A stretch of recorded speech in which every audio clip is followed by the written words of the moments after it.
ನಮಃ. ಹರಿ ಓಂ.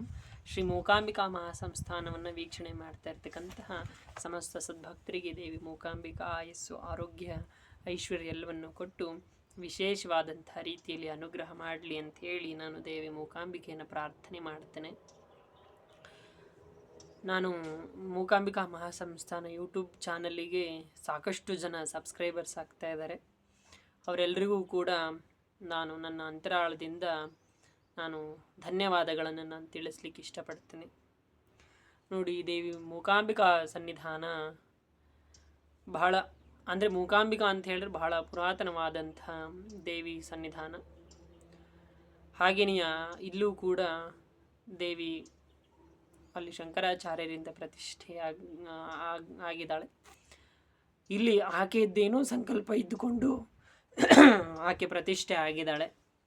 ಅದೇ ರೀತಿಯಲ್ಲಿ ವಿಶೇಷವಾಗಿ ಇಲ್ಲಿಗೆ ಬರುವಂತಹ ಭಕ್ತರನ್ನು ಕೂಡ ಹರಿಸ್ತಾ ಬಂದಿದ್ದಾಳೆ. ನಾನು ಇವತ್ತು ಈ ವಿಡಿಯೋ ಮಾಡ್ತಾ ಇರ್ತಕ್ಕಂಥ ಉದ್ದೇಶ ಏನಪ್ಪ ಅಂತ ಹೇಳಿದ್ರೆ, ಗಾಯತ್ರಿ ದೇವಿಯ ಬಗ್ಗೆ ಕೆಲವೊಂದಿಷ್ಟು ವಿಚಾರಗಳನ್ನು ನಿಮ್ಮ ಹತ್ರ ಹಂಚಿಕೊಳ್ಬೇಕು ಅಂತ ಹೇಳಿ ನಾನು ಈ ವಿಡಿಯೋವನ್ನು ಮಾಡ್ತಾ ಇದ್ದೇನೆ. ಓಂ ಭೂರ್ಭುವಸ್ವಃ ತತ್ಸವಿತುರ್ವರೆಣ್ಯಂ ಭರ್ಗೋ ದೇವಸ್ಯ ಧೀಮಹಿ ಧಿಯೋ ಯೋ ನಃ ಪ್ರಚೋದಯಾತ್ ಅಂತ ಹೇಳ್ತೇವೆ. ಭೂಮಿ, ಆಕಾಶ ಮತ್ತು ಅಂತರಿಕ್ಷವನ್ನಾರಿಸಿದ ತೇಜೋಮಯನಾದಂತಹ ದಿವ್ಯ ಸ್ವರೂಪನಾದ ಪೂಜಿಪನಾದಂತಹ ಆ ಪರಬ್ರಹ್ಮನು ನಮ್ಮ ವಿವೇಕಗಳನ್ನು ಜ್ಞಾನದ ಅಥವಾ ಬೆಳಕಿನಡೆಗೆ ಪ್ರೇರೇಪಿಸಲಿ ಅನ್ನುವಂಥದ್ದು ಈ ಒಂದು ಶ್ಲೋಕದ ತಾತ್ಪರ್ಯ. ದೇವಿ ಗಾಯತ್ರಿಯನ್ನು ನೀವೆಲ್ಲರೂ ಕೂಡ ಗಮನಿಸಿರ್ತೀರಿ. ದೇವಿಗೆ ವಿಶೇಷವಾಗಿ ಪಂಚಮುಖಗಳು, ಕಮಲದ ಆಸನದ ಮೇಲೆ ವಿರಾಜಮಾನಲಾಗಿರ್ತಾಳೆ. ಆಕೆಗೆ ವಿಶೇಷವಾಗಿ ಮೂರನೆಯ ಕಣ್ಣು ಅನ್ನುವಂಥದ್ದು ಇರ್ತದೆ. ಮತ್ತು ವಿಶೇಷವಾಗಿ ಸಿಹಿಯಾದಂತಹ ಜೇನನ್ನು ಹಿಡಿದುಕೊಂಡಿರ್ತಾಳೆ.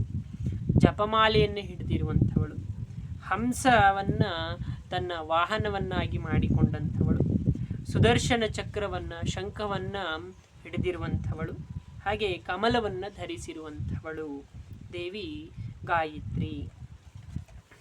ಸೊ ಈಗ ಈ ನಾನು ಏನೇನು ಹೇಳಿದೆ ನಿಮಗೆ, ದೇವಿ ಗಾಯತ್ರಿ ಹೇಗಿರ್ತಾಳೆ ಅಂತ ಹೇಳಿ ಆ ರೂಪಗಳನ್ನು ನಾನು ನಿಮಗೆ ತಿಳಿಸುವಂಥ ಪ್ರಯತ್ನವನ್ನು ನಾನು ನಿಮಗೆ ಮಾಡ್ತೇನೆ. ದೇವಿ ಪಂಚಮುಖಗಳನ್ನು ಹೊಂದಿರ್ತಾಳೆ. ಈ ಪಂಚಮುಖಗಳು ಪಂಚಭೂತಗಳನ್ನು ಸೂಚಿಸುತ್ತೆ.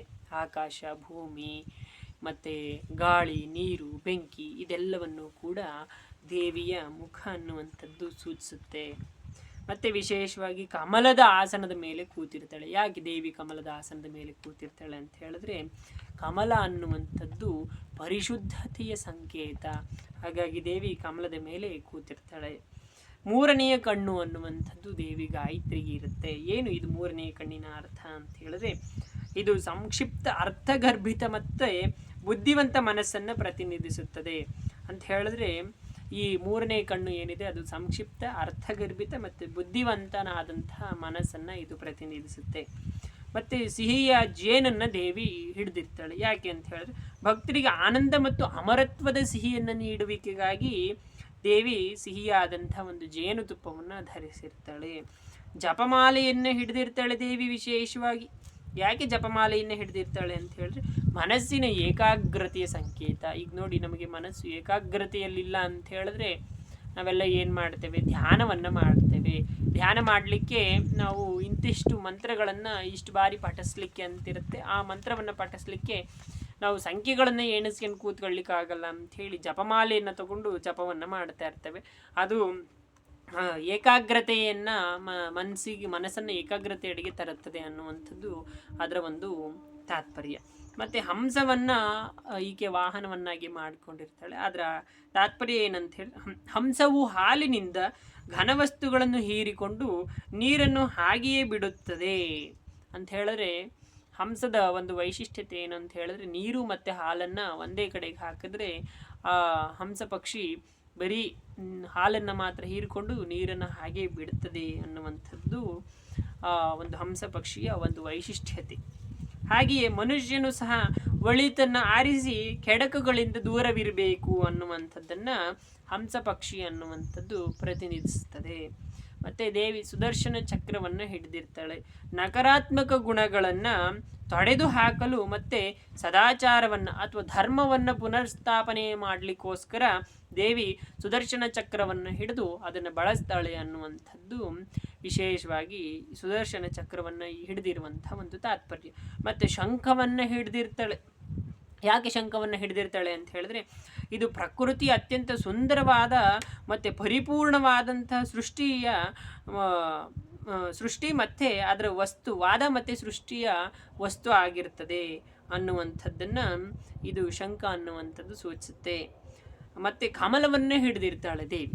ತಾವರೆಯ ಎಲೆಗೆ ನೀರು ಹೇಗೆ ಅಂಟಿಕೊಳ್ಳುವುದಿಲ್ವೋ ಅದೇ ರೀತಿ ಬ್ರಹ್ಮನು ತಿಳಿದ ವ್ಯಕ್ತಿಗೆ ದುಷ್ಟತನವು ಅಂಟಿಕೊಳ್ಳುವುದಿಲ್ಲ ಅಂತ ಹೇಳಿದ್ರೆ, ಬ್ರಹ್ಮನನ್ನು ತಿಳಿದಂತಹ ವ್ಯಕ್ತಿಗೆ ದುಷ್ಟತನವು ಅಂಟಿಕೊಳ್ಳುವುದಿಲ್ಲ.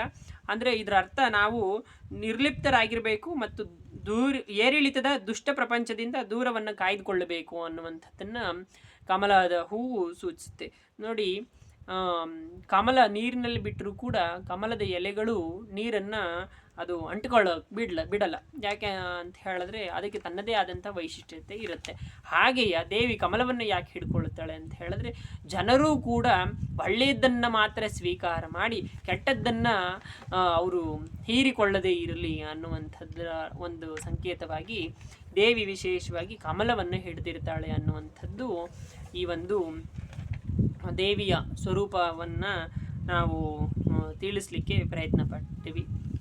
ಇದಾಗಿತ್ತು ಈ ದಿನದ ವಿಡಿಯೋ. ಹಾಗೆ ಮೂಕಾಂಬಿಕಾ ಮಹಾಸಂಸ್ಥಾನ ಯೂಟ್ಯೂಬ್ ಚಾನಲನ್ನು ಸಬ್ಸ್ಕ್ರೈಬ್ ಮಾಡಿ. ನಿಮಗೆ ಯಾವುದೇ ರೀತಿಯಾದಂಥ ದ್ವಂದ್ವಗಳು ಅಥವಾ ಗೊಂದಲಗಳಿಗೆ ಕಾಮೆಂಟ್ ಮಾಡಿ, ನಾನು ಅದಕ್ಕೆ ಉತ್ತರ ಕೊಡ್ತೇನೆ ಅನ್ನುವಂಥ ಮಾತನ್ನು ಹೇಳ್ತಾ ಈ ವಿಡಿಯೋವನ್ನು ಇಲ್ಲಿಗೆ ಮುಗಿಸ್ತೇನೆ. ಧನ್ಯವಾದಗಳು.